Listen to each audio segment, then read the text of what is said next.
Ай, балам. Сосын енді Сабырдың баласы болсаң, өзім баламсың ғой енді. Құдайға шүкір, өзімізмін. Ауруын жасырған өледі деген. Конечно, көке. Саған айтпағанда кімге айтам? Конечно. Енді ауру деп ауру емес енді, бірақ мынау қартайғанда қалған соңғы қызығым. Оны енді өзің айтайын енді. Мынау соңғы кездері Насывай тұрмай жүр. Оны бірден келіп қарап бер енді сен.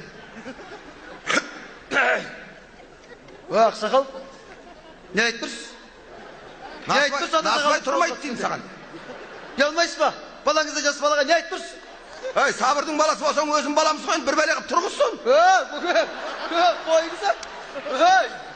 Ұят болады, көке. Мұның теп-теп қой. Ұялмайсыз ба? Ай, неменеге доктор болып жүрсің? Бір Насывай тұрғызамасаң.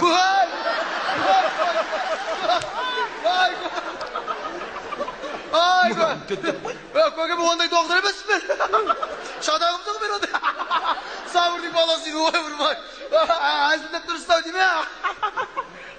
Көкем әзілдейм. Ой, мұна түстің бәрі түсіп қалды. Насывай атайын десем тұрмайды, ары қарай кетіп қала береді бәрі. Отаң өлет Насывай тұсап тұратын түс екен ғой.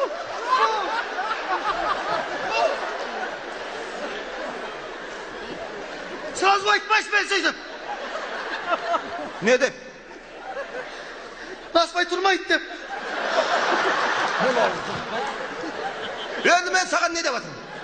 Ай, кел қасқап тұрмын ғой, Насывай тұрмайды деп. Мен.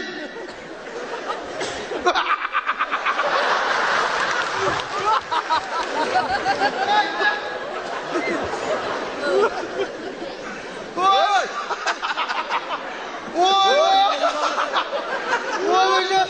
Сәлем бала деме. Сабырдың баласы екенсің, Насывай тұрғаны. Бәсе қойыңыз деп қояды. Бұл Насывайды кемпірімде қойдыра маған.